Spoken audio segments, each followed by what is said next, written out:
Hello, and welcome to another episode of the William Branham Historical Research Podcast. I'm your host, John Collins, the author and founder of William Branham Historical Research at william-branham.org, and with me I have my co-host, researcher, minister, and friend, Charles Paisley, the founder of ChristianGospelChurch.org, and the author of Come Out of Her, My People. Charles, it's good to be back and to talk about all things message related and the mess that was created. I interviewed somebody and they called it the mess age, which always strikes me as funny because it's a complete mess, man. The person that I interviewed, which I think will go out before this podcast, like me, he had traveled to different message sects and churches and came to the conclusion that there are no two churches that exist that get along with each other, which is pretty much the same conclusion I came to. There are some that fellowship with each other and people will travel between the churches, but I've sat through sermons at sometimes at both locations where they would start these sermons and they would say things like, now some people in the message, and they'll go off into it and they'll say, but we're not like that because we listen to the prophet. And after leaving the cult, I started examining Church A and Church B, and yeah, Church A is correct. The prophet did say whatever is the thing that they said, that they denounce their peers. But then I studied the flip side, and well, he also said the other thing too. So it created such a big mess. And I think that's largely what we're talking about in this series. I think it's a result of the confusion that was introduced by William Branham into these revivals by preaching from both sides of every single topic. You're right, John. You know, the message is a religion that is just prone to schism. It's almost inevitable that it becomes schismatic and breaks up. Now, there are a whole lot of very singular churches that nobody else quite believes the same way, and then they're kind of loosely in some of the fellowships. But there are larger sects of the message which have large numbers of churches that say that they agree with each other. I'll put it like that, John, right? They say they agree with each other. They all get together. They have big conventions, and they say they all get along and agree. Do they really? No, Not at all. But do they pretend to? You know, they do, yeah. And they all kind of cooperate together. It's more, you can think of it an alliance of a whole bunch of people that have maybe slightly different views, but then there are competing fellowships, right, of these groups within the message. But yeah, the message is so deeply prone to be a schismatic religion because just the way they're, you think about it, you're chasing perfection, right? And in the message, perfection kind of has three legs. There's personal perfection, a perfect individual life. There is corporate perfection, which is like we all have to have perfect unity, okay? And then there is the third leg of message perfection is doctrinal perfection, the perfect understanding of the Bible. And when you think about that, and you got to have all three perfect in order to get the rapturing faith and, escape the doomsday, well, it sets you up. There's no room for 99%, right? It's got to be perfect. So it basically elevates every single issue to the level of a non-negotiable doctrinal point, right? I'll give you a really very simple crazy thing from the churches I come from that caused a schism is we had one preacher who believed that Cain was descended from Noah, or rather Noah was descended from Cain. And we had another preacher who thought Noah was not descended from Cain. Okay? John, we had a schism. We broke up over that, and it was this huge, massive to-do, right? There is no variance permitted, okay? And it's very easy to become schismatic over the smallest, tiniest little thing, because everything has to be perfect, or you can't make it. So you're right, John. Everything is so schism prone in the message, and I think today, what I'm hoping we can do is kind of pick up where we left off from the last episode.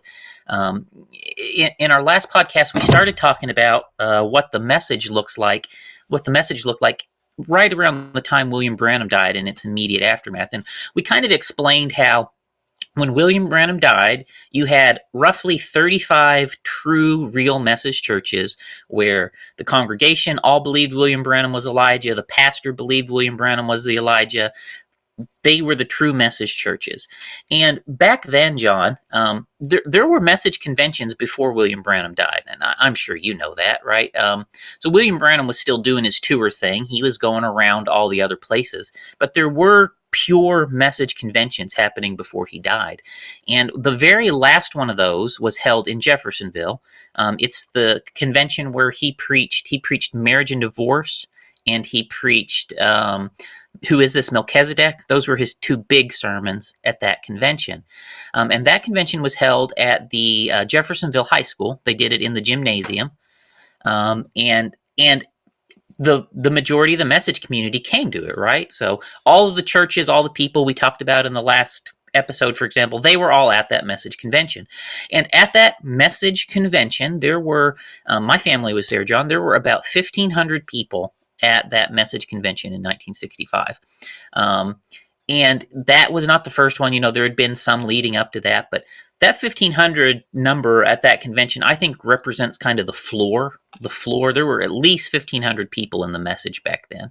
And I think that represents the most dedicated, hardcore followers.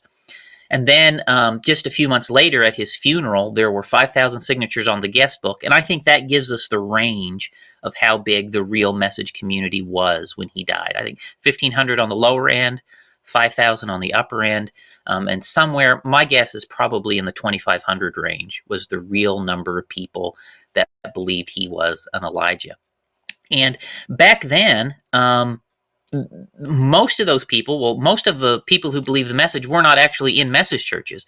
The overwhelming majority of people who believed the message were out in other latter rain churches, right? Because William Branham would travel all around. He traveled all these places, and he would pick up, he would have individuals in every congregation that would start to accept it. Like he had people in Jack Moore's church who believed the message, right? But Jack Moore didn't believe the message, right? And the majority of Jack Moore's church didn't believe the message, right? And so after he dies, for example, those people break away from Jack Moore and they start the message churches that are in Louisiana today. And that is kind of what starts happening after he dies, right? The people, the individuals in all these churches who believe the message, they start to break away from those churches they were in, and to start to build their own message churches and start the message world we see today. And so that's what I think before we start, maybe in our future episodes, before we start talking about how the message community itself broke up and the issues that caused it to break up, let's talk about why the message people broke away from the latter rain movement and kind of separated to begin with. Yeah, I would say that assessment is correct. I always, we grew up hearing these sermons from William Branham saying there's 1 in a million and we're such a small group. And it was a small group. There wasn't a large message community in the early years. And if you hear stories like my maternal grandparents, they were traveling every single weekend up to either Jeffersonville or wherever William Branham was speaking. They would travel almost every weekend and go listen to the sermon and then go back home. And I think there was a little tiny message community there. I think we talked about it last time, but it was just this little tiny group. And when I left the cult in 2012, I was completely shocked that we're talking millions of people are in this now. And they're still playing the recordings from William Branham. And it's like they're stuck in time because he's saying there's 1 in a million. And I heard pastors leading up to the years that I left saying there's just 1 in a million. There's such a small group. And they had to have known that there are millions of people in this. So it's like they're stuck in this weird time warp where it's back in the 60s. They even dress and act like it's the 60s. But the thing has moved on and progressed. And when you study the roots of what developed, like you said, they're working with the Assemblies of God, the Independent Assemblies of God, and all of those grew into many of, I'm not going to name their names, but many of the large organizations in the NAR today grew out of those things. So it was this mess that just exploded into who knows what all other messes. You're exactly right. I got the first print copy of my new book, John, so awesome. I'm going to come bring you a copy of this. But yes, I mean, I've kind of tried to document in there how all of this leads to New Apostolic Reformation, the people, the channels, the paths. And we'll do some full episodes on that, before we get over this. I'll share all that with you. But you're right. So when William Branham dies, the message really is not its own independent entity at that point. It's really best when he dies to think of the message as a subfaction of the mainstream of the Latter Rain movement. Okay, so we talked in our prior historical research episodes about the Latter Rain movement, and there's so few. I have to say, John, there just seems to not be a lot of people that really understand how all this broke down and how all this happened. And I have wonders why, but anyways, let's talk about how this really happened. Okay, when the Latter Rain movement started, it started in North Battleford, right, at Sharon Orphanage. The Sharon Orphanage had 7 elders at that orphanage, right? Which it was an orphanage in name only, John. Why do we call it Sharon Orphanage? It never was a real orphanage, right? It never really was a real orphanage. Anyways, I think that was just a way to get donations. But anyway, they eventually, they're more commonly called Sharon Mission, I think, in later years. They switched to Sharon Mission. But anyway, those men and started that movement that was inspired by William Branham. They joined Independent Assemblies of God, okay? I want to say 1949, 1950, Sharon Orphanage joined Independent Assemblies of God. And Independent Assemblies of God became the main trunk of the Latter Rain movement at that time. They weren't the only group. There was the Elam Missionary Fellowship. There's other groups that were in Latter Rain as well. But Independent Assemblies of God was the main trunk of Latter Rain. And so when that happens, the Joseph Mattson Bose, the Philadelphia Church, all these other churches become important hubs of the Latter Rain movement. And as time goes on, Sharon Orphanage actually radicalizes. The majority of the original elders leave Sharon Orphanage. Like the Houghton brothers, for example, leave Sharon Orphanage, and they stay in Independent Assemblies of God. And they fellowship with message churches like ours, John, to the end of their lives, okay? And so when if you think about the Latter Rain movement and you just follow Sharon Orphanage down its path, you're going to miss the bigger picture. Because although, the Sharon Orphanage radicalized and a minority of its elders went down a radical path and kind of broke back away from Independent Assemblies of God, the majority stayed with the Independent Assemblies of God, including the majority of the elders of Sharon Orphanage, okay? And they went to other places. George Houghton started another church. His brother Ernest, another elder, went and started a church in California. You have the ones that go off and start the shepherding movement with Derek Prince, Jim Watt, and them. So the Independent Assemblies of God really is the main trunk of the Latter Rain movement. And so as all of the message churches are kicking off, they're generally all somewhat in Independent Assemblies of God. And the way it broke down, right, they thought they were leaving the denominations when they went to Independent Assemblies of God, John, because Independent Assemblies of God was a loose fellowship. It didn't have a denominational board. It didn't have a statement of faith.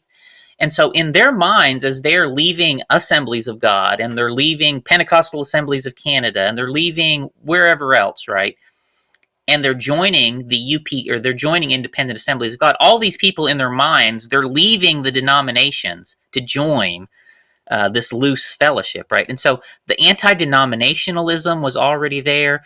The majority of the things that we believed in the message were already present in this movement, in Independent Assemblies of God, in the broader Latter Rain movement, before the message really broke away and became its own independent thing. And I think that's really important to realize, is that aside from our belief that Branham was the Elijah and then the things we built on top of that, when William Branham died, our beliefs were not substantially different from the main trunk of Latter Rain. We were not substantially different in our beliefs from the rest of Independent Assemblies of God at that point in time, right? The thing that really made us different was our belief that Branham was the Elijah, and then the stuff we built on top of that. I've been in contact with some of the different groups. Like you mentioned, Sharon Orphanage, I think they're called Global Missions now, but that group and many of the others who have contacted me, they go through this process of reform. And so what exists today looks nothing like what we're talking about from the 50s and 60s. But what I am finding that seems to be common among some of them, maybe not all, but they reform, and when they say that, usually it means that we had a leader, the leader went rogue, and we no longer follow that leader.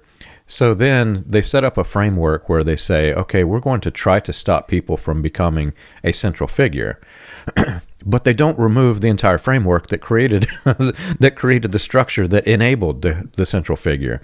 And so they keep elements of the foundational logic, which is, it's extra biblical. So they keep some of these extra biblical ideas.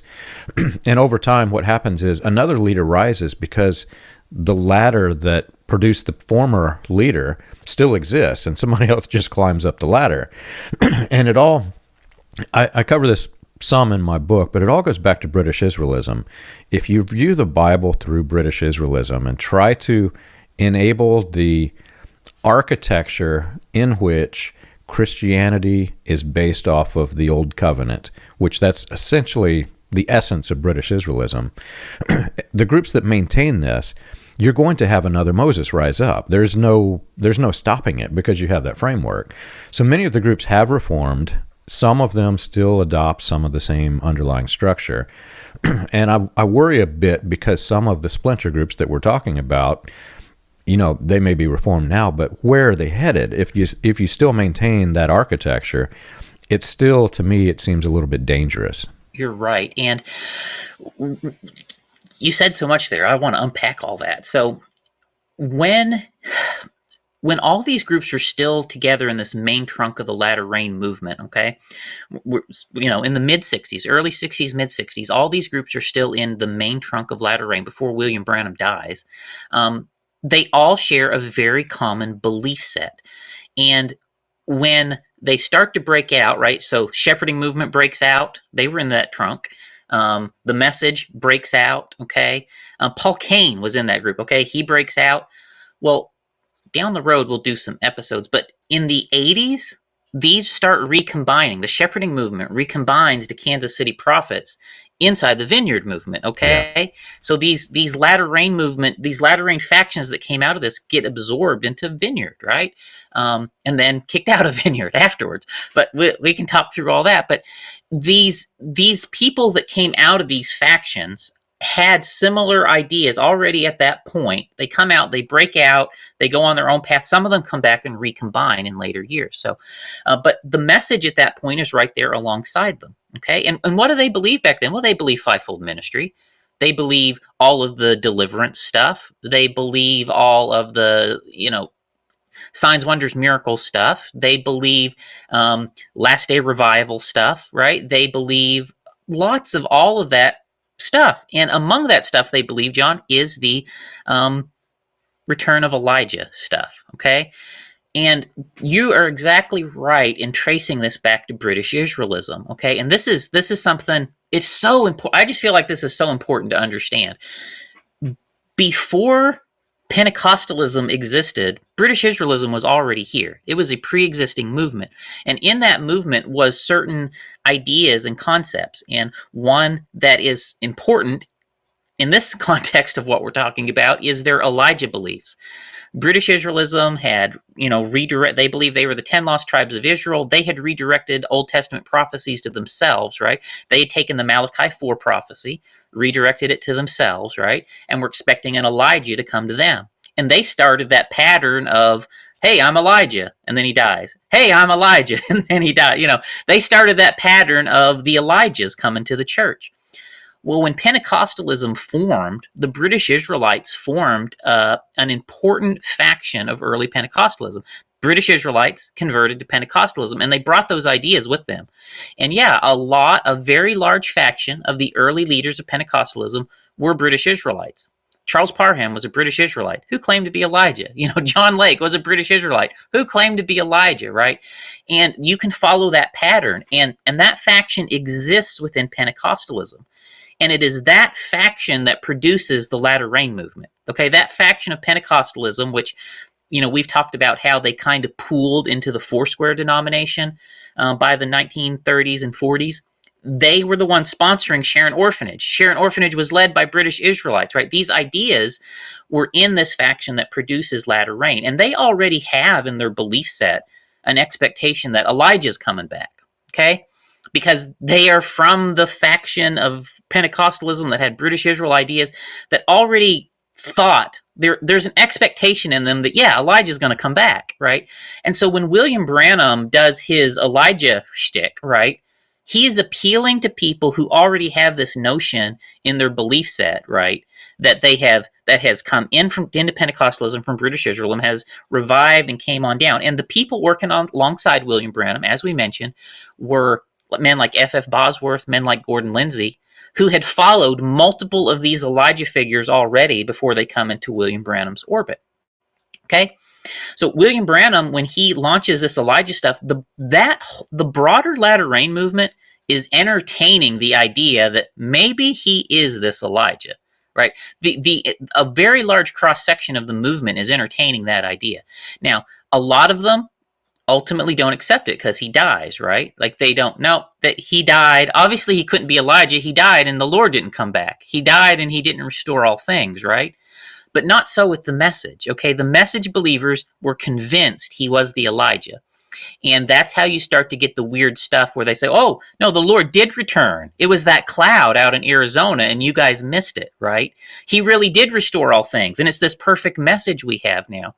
So they get stuck on him being this Elijah figure, whereas the larger, the broader latter rain movement that we were still, our groups were all still fellowshipping with at that point, who had been entertaining the possibility, when he dies, they start to walk that back and, well, no, he couldn't have been because he died. And here we're still here.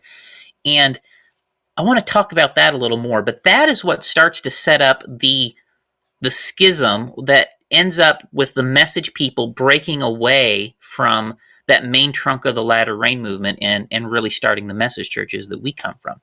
Yeah. And to reemphasize, because like you said, this is one of the most important elements to understand. I've had multiple people now contact me who were never in this. They're just researching it. They want to learn more. And the common question is, why is the message and its splinter groups so heavily focused on rules? Why do they center their focus on rules instead of the gospel? And you have to understand, when you're in the British Israel mindset and Old Covenant law is now applicable to you, you're still living in Old Covenant law. However, British Israelism gave you the opportunity to pick and choose which laws that you try to keep up. I have a podcast coming out. It'll also come out before this one, but Chino Ross was talking to somebody, and he was familiar with the concept. I don't think he framed it as British Israelism in his description, but some guy came up and started just railing him because his daughters were wearing pants. And the guy said, "Aren't you familiar with the Bible?" And Chino says, "Well, I'm familiar with the Bible, but I may not be familiar with what you're talking about. Can you explain it to me?" And he already knew, Chino did. And the guy said, "The Bible says, you shall not wear a garment that pertains to a man if you're a woman." And Chino's response was, "Well, brother, that's the whole covenant law. And if you read down further in that passage, let me ask you a question. Do you wear garments that have different types of cloth in it?" Which, every man does in the Pentecostal movement, right? It's in that same law, but British Israelism allows you to pick and choose and say, well, we're going to apply the law that discriminates against the women, but we're going to avoid the ones that discriminate against the man. And so they try to uphold that. And if you understand the New Covenant in the New Testament, it says if you try to keep any of the law but fail at any point of it, you're guilty of the whole law. And so people who've never been involved in this, they're scratching their heads thinking, well, why are they picking and choosing some of this? Well, you have to understand it's the way British Israelism was structured. So when you have a group who is focused on trying to upkeep parts of the Old Covenant law to save themselves and enter into the state of rapture with an Elijah prophet, what happens is you never achieve that rapture. And so you're in the Old Covenant mindset, and you start to say, well, what additional rules and regulations can we place on the people to make them more holy so that we can achieve this rapture state and so that the Elijah will return? And the way the groups develop, it isn't always a single human that is the Elijah. It starts out like the Elijah spirit is coming to us.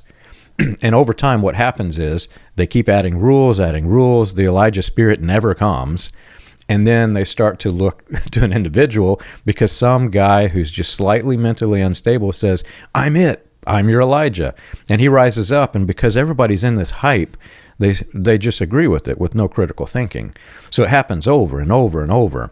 And as we get further into this series and we start talking about all of these groups, you have to really keep that in the back of your head, that the gospel that they have isn't the same gospel as Christianity. It is a rules-based gospel wherein, even though they say they're not trying to save themselves by works, you have to have those works for salvation. So it is a different gospel.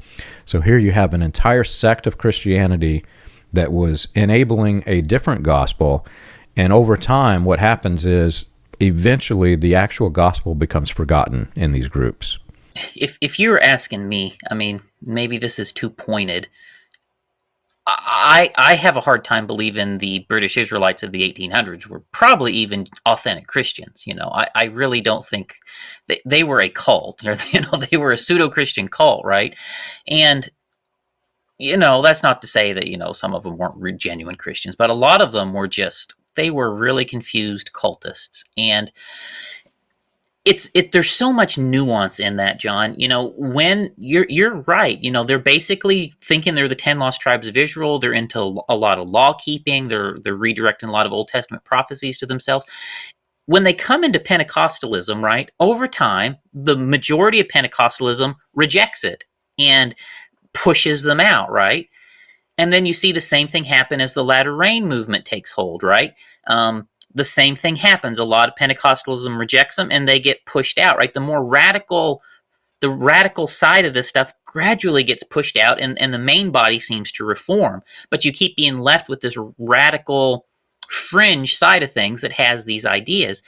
And as the British Israelites came into Pentecostalism, their ideas are, at that point, they're starting to mix with fundamentalism, right? Christian fundamentalism, and there's a lot of other layers to it that happen. And they start to gradually drop the idea that they're the 10 lost tribes of Israel, but retain a lot of the other pieces of that ideology, right?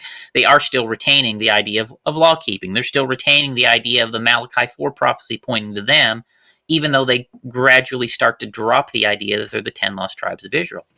Well, as you come up to the message, or the Latter Rain movement, these guys are pushed again. They're pushed out of Assemblies of God. They're pushed out of the mainstream Pentecostal denominations gradually, and they're all ending up in independent Assemblies of God.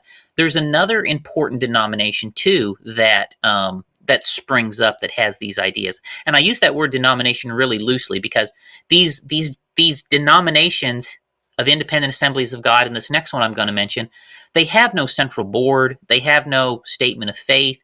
They have practically no structures that a typical denomination would have, right?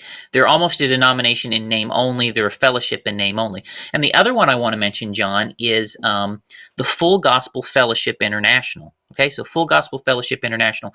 And I think the actual formal name of it might be Full Gospel Fellowship of Churches and Ministers International. Okay, that group was started by the Voice of Healing Fellowship. Okay. So if you remember back through a podcast series, as William Branham kicked off the healing revivals, they started Voice of Healing magazine, and then they started a group of ministers called the Voice of Healing Fellowship. And all of these ministers joined. Oral Roberts joins it. A. Allen joins it.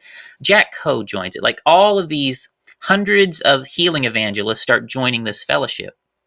And when you come into the 50s, as the Full Gospel Businessmen launch, they launch connected to this, right? They launch as financiers for this in some ways. And then when you get a little further beyond that, they actually decide to build a formal fellowship of churches. And they build that, they basically turn the Full Gospel, the Voice of Healing Fellowship into this Full Gospel Fellowship of Churches. So in a sense, it's the group of ministers, right? What's left of it, that started as the Voice of Healing Fellowship, turning into a formal fellowship of churches. And some of the early message churches were members of that group. Gordon Lindsay was one of the charter leaders, charter members to launch that group. But there were churches, all over the United States that were part of that fellowship.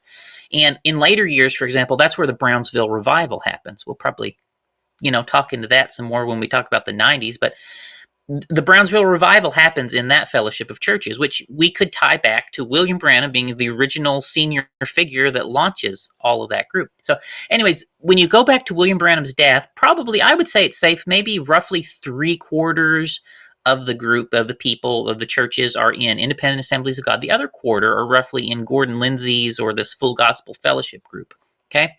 And what happens, John, is when William Branham dies, the broader part of the movement starts to try and shift the Elijah beliefs. They start to shift and start to say it couldn't have been William Branham, and they start to retool it.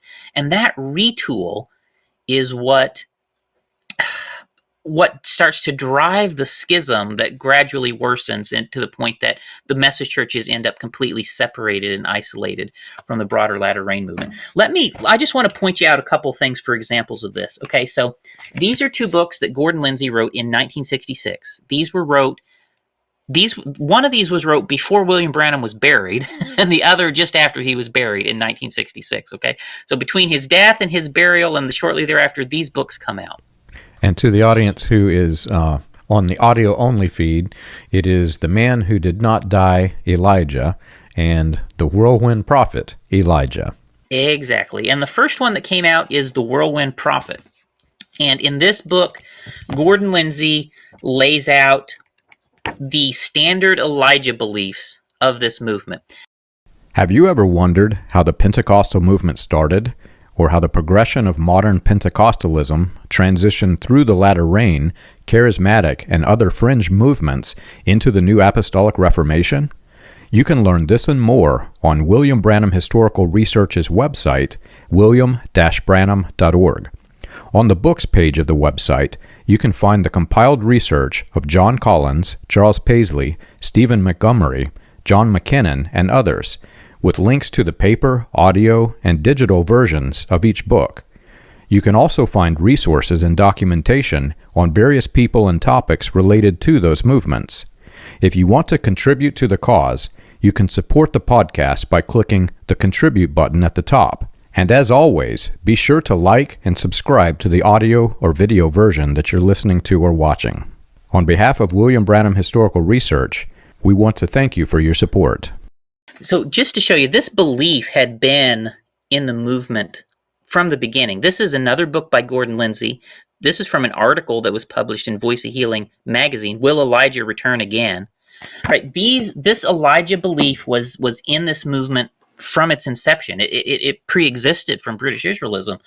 And they had started to merge this into their manifested sons of God ideology, right? And they started to equate the manifestation of Elijah, the return of this Elijah, with the manifestation of the sons of God. And that was the mainstream view of it up until William Branham died. But they started to shift it when William Branham died. And let me just read to you. I want to read to you, John, how they started to shift it. I just want to get your take on it. Okay, so Gordon Lindsay, towards the end of this book, I'm just going to read this to you, and I just want, just ask you, does this sound like the beliefs of the message? Gordon Lindsay writes, "Behold, I will send Elijah the prophet before the coming and great and dreadful day of the Lord, and he shall turn the hearts of the fathers to the children, and the hearts of the children of the fathers, lest I come and smite the earth with a curse." Now the question is, will Elijah come to earth again? The above scripture plainly says that Elijah will come again. The fact that this is the Old Testament lends importance to it. He goes on here to talk about how Elijah will come really at the last days before the second coming of the Lord. Now, when I say that to you, don't that sound so much like the beliefs of the message? Absolutely. I'll never forget see, we were raised, Charles, to believe that we were the only group that had this Elijah prophet. And we would, when we were witnessing to other people, we would use that reference and we would say, but does your group have Elijah? Do you believe Malachi 4? And you would see the responses, looking back, I'm embarrassed that that I had those conversations, but the people just scratching their head like, what are you talking about? I'm looking back at this conversation, I'm thinking how much they must have had to withhold to not say, you must be a fool, man, because we believe some nonsense. But we thought that, and I'll never forget the shock whenever I'm reading through the transcripts of Jim Jones after I had connected Jones to Branhamism, and here's some lady who is in a healing line from Jim Jones and calls Jim Jones the Elijah. It hit me like a brick wall, man. Like, here is Jim Jones, one of the most infamous cult leaders, notorious cult leaders who caused the death of hundreds. And here is his victim who's calling him Elijah. It was the same framework, and that's what made me realize that, wait a minute, I've got to take a step back. This is much bigger than even just William Branham and the message. This pre-existed, and this was a framework that was used to create cult leaders. It's horrific when you think about it.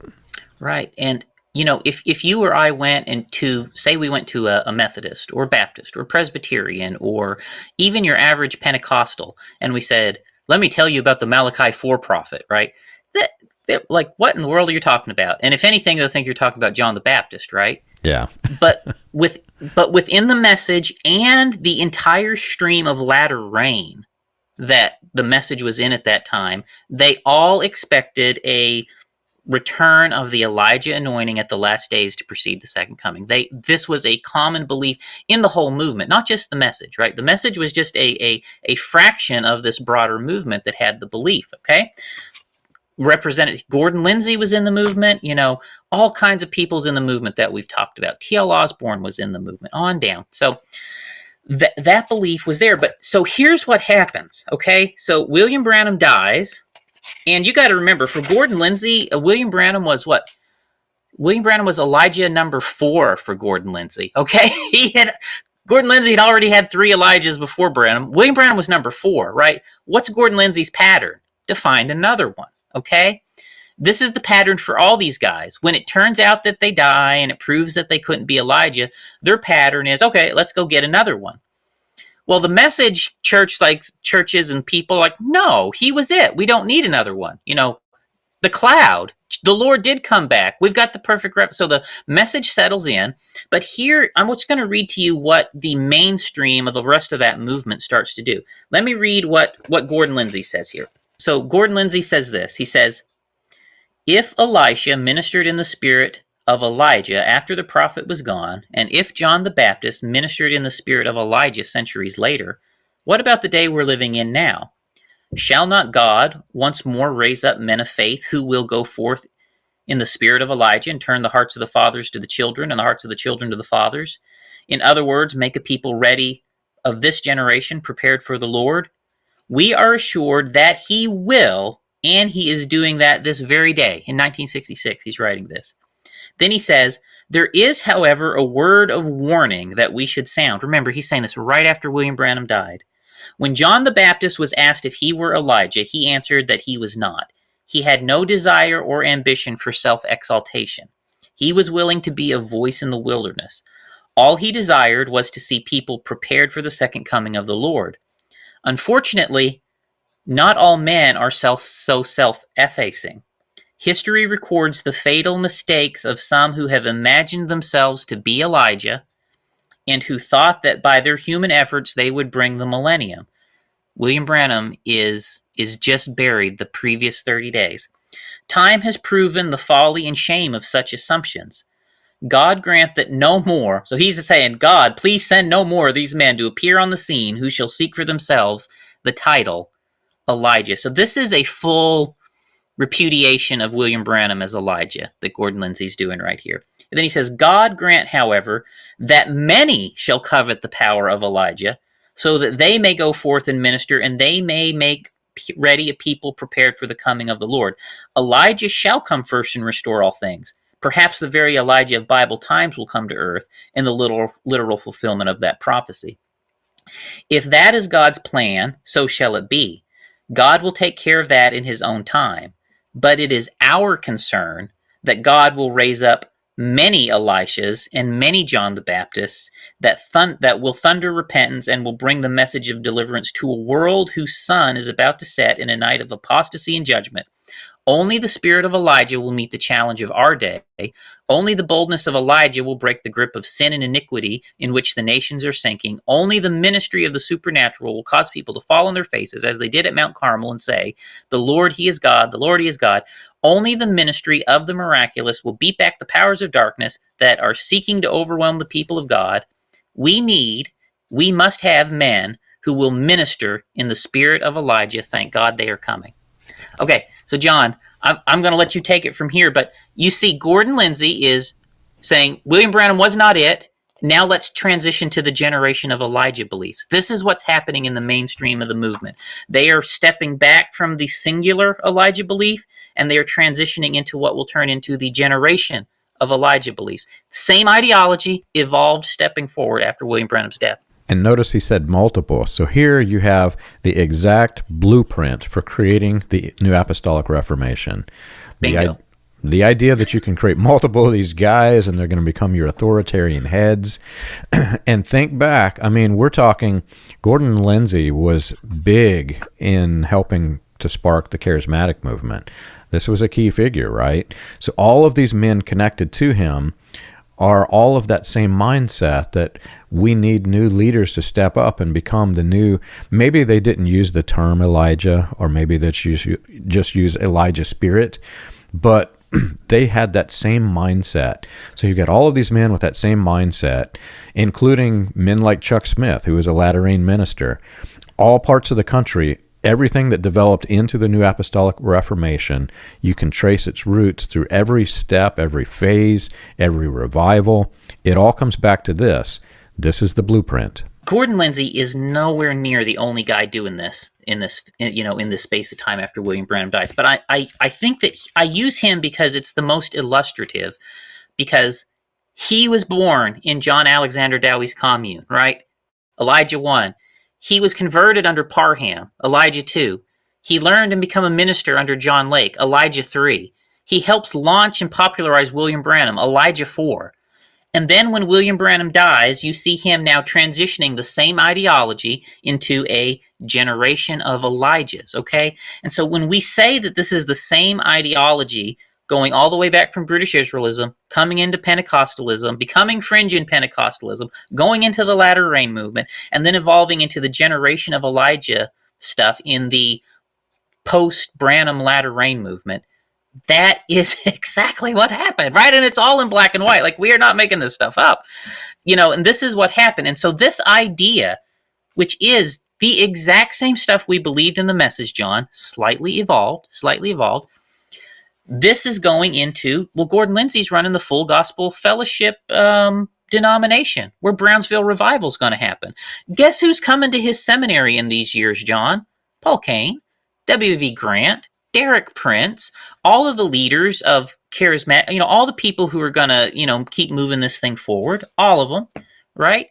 So all of these ideas evolved when William Branham died, and they start going off on the trajectory that's eventually going to lead you to the third wave of Pentecostalism. That's going to lead you into NAR, which I look forward to, kind of talking about how all of that happened. But especially for the purposes today, the message rejected this. Okay, when these guys started doing this, when they started to go from single Elijah to generation of Elijahs, the message rejected this. We said, no. Our leader said, no, you're wrong. I have taped responses from message leaders to these books where they say, no, Gordon Lindsay, you are dead wrong. Elijah was it. William Branham was it. William Branham was the Elijah. There's not going to be a generation of Elijahs, right? The Lord, 1963 already happened. The cloud already happened. The perfect has already been restored, right? And now we're going on, right? So to the message, the Elijah prophecies in the past. To these guys, the Elijah prophecy is still in the future, and they transitioned it to a generation of Elijahs. And it's so important to realize this is what happened, and this is how this ideology moved forward. And it's also important to mention that largely it's been covered up. I have responses from Christ for the Nations Institute where they fully deny that Gordon Lindsay was involved with either British Israelism or Christian identity. And yet we have books, like those two books are clearly British Israelism, but you can go find other books where even the titles of the names of the books are British Israel titles, but they don't sell them at Christ for the Nations anymore. And so I'm certain that the person who responded to me just simply didn't know. They don't know the history. Mm-hmm. But Gordon Lindsay was speaking at Christian identity conferences. And for those who are unfamiliar with the term, British Israelism was the framework that developed into all of this mess. We've explained that pretty well. Well, Christian identity was the idea, whenever it hit America, British Israelism, it came in during a time when there was heavy racism. So when racism combined with British Israelism, it created Christian identity. And Gordon Lindsay is speaking as the keynote speaker at multiple Christian identity conferences. And here's William Branham joining in, who's mentored by the white supremacy leader of his day. This is such a big mess, and I don't think people really realize it's just all been covered up. They do not want you to know where this came from. Right, because just like the Elijah stuff came from British Israelism, so did the serpent seed stuff, right? The serpent seed ideas were in British Israelism before Pentecostalism existed, right? One famous British Israelite preacher that was teaching serpent seed in the 1800s was Russell Kelso Carter. We talked about him in a British Israelism episode in the past. British Israelism in the late 1800s, 1890s, contained serpent seed, right? So the same people who had these Elijah beliefs also had the serpent seed beliefs, John. And just like these ideas were, just like some of the Elijah and stuff, those ideas were fringe, and Pentecostalism says, no, thank you, and pushes some of that back out. They did the same thing with serpent seed, right? The mainstream Pentecostalism, no, thank you, we don't want any of that, right? And out it goes. But guess what? It was still at Sharon Orphanage. It was still in Latter Rain, right? It's in this faction. It's in this small group. And I say small. How small? How big was the Latter Rain movement? Okay, so if you go back to when William Branham died, there were probably 30-ish million Pentecostals, I would say. That'd be a fair number. How many were Latter Rain people? Maybe 100,000. Okay, so it's not this isn't the mainstream, right? This is a small sliver at this point in time, and so they have serpent seed beliefs. We know serpent seed was taught by George Houghton. We know it was taught by elders at Sharon Orphanage. We know it was taught in Derek Prince's Broadway Tabernacle in the 60s. We know lots of the people around this were teaching. Eldon Purvis, we know he taught serpent seed, right? And the British Israelism, right, on one stream is kicking off the Latter Rain movement, but at the same time, you're right, it's kicking off the Christian identity movement.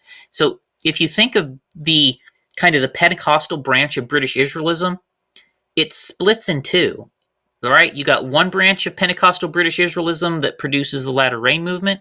You got another branch that produces the Christian identity movement. And in the early days of that split, they're still cooperating. They're still, the split is not full, right? It starts to diverge gradually. By the time you get to the 80s and 90s, yeah, they are fully divergent. But in the 40s, in the 50s, even into the 60s, they're still not fully diverged as two fully distinct separate movements. And yes, there is absolutely overlap in their ideology. That's why the Christian identity movement believes the same Elijah stuff. That's why the Christian identity movement also had serpent seed, all of those things. And they went far more racial with their view of it than, say, the Latter Rain movement did. So the Latter Rain movement's got a soft racial version of it.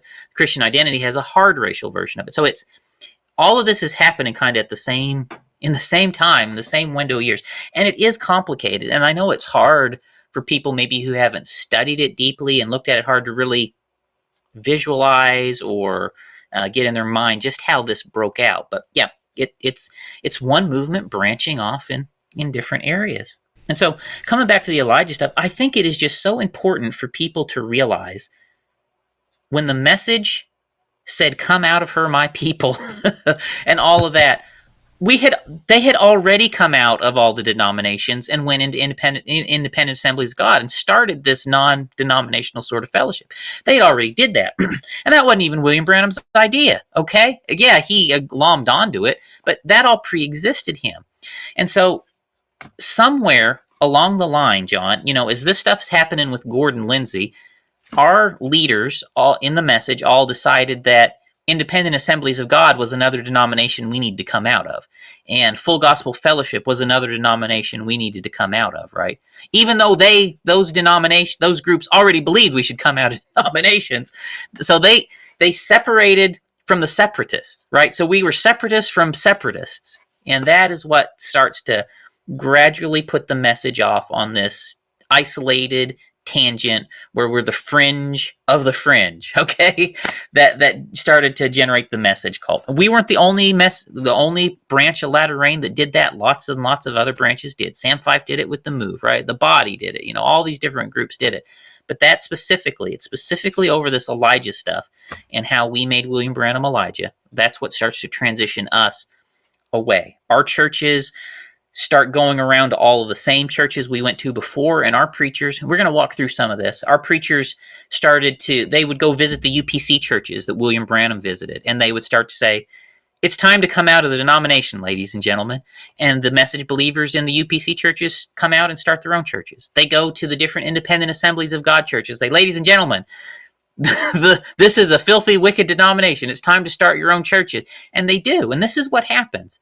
And all of these people that William Branham has seated in all of these churches that he has visited, the leaders in these 35 churches that I have mentioned, they go around and they start drawing all the people out and forcing divisions and starting new churches. That is exactly what happens. And I think that answers the next biggest question that I'm frequently asked is, why does the Pentecostal movement splinter, merge, grow, splinter, merge? And there's all these different branches and they become divergent.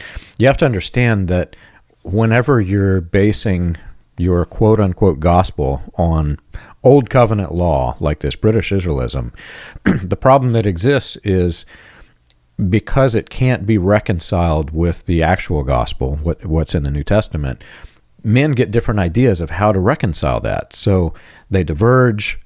Some devious mind rises up to become the Elijah figure, and then they go off into pure destruction. And as we've talked about, it's usually destruction with a different gospel. It is not the gospel of Jesus Christ. Where this gets really, really sinister is you've got all of these groups, many of which are destructive, and along comes C. Peter Wagner, who says, these are apostolic networks, and they need to all be networked together. And so in one of the biggest swaths of different groups, bringing them all back into unity, C. Peter Wagner created the notion of these apostolic networks, which form the NAR, and he brings all the destruction back in. And so people like Paul Cain, which we will get into later, he's bringing in Branhamism right into the NAR. And with Branhamism comes the elitism, the everything that, I'm not going to give names of the new apostolic leaders right now, but you can visualize their faces as I'm talking. These men are just copycats. They're creating the same exact thing Branham created under different names. And the irony is it is different theology, so that whenever you're a historian, when you're a religious historian and you look at some of the big names in the NAR and then compare that to Branham's doctrine, the doctrines are different, and so they dismiss it. But they're missing the architecture. Gordon Lindsay laid out the blueprint for what became the NAR. All these guys are using the blueprint. And Gordon Lindsay made that blueprint off of Branhamism because it was so popular and profitable. I look forward to diving into all of that as we proceed on. I have in my book, John, a full chapter on how all of this moved out of that branch of the latter rain, the message, and how the path it takes. I don't even want to say it out loud because I don't want to make anybody mad until I have chances to fully explain all of the pieces. Okay, but the path is traced. The people, the organizations, the groups, all the way from the message, all the way to the launch of the NAR, right? It's all there. It's all fully connected, both ideologically, both person to person handing it off. It's all there, John. And what you have is you come into the 1980s, multiple branches of the latter rain movement that had broken up in the 60s recombine, same people, recombine.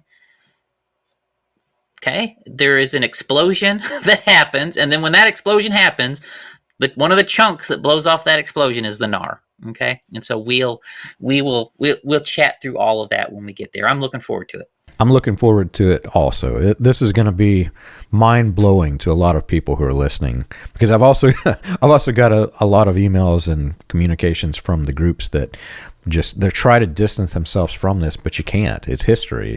It's literally black and white history. Let me throw this on, John, right before we end this.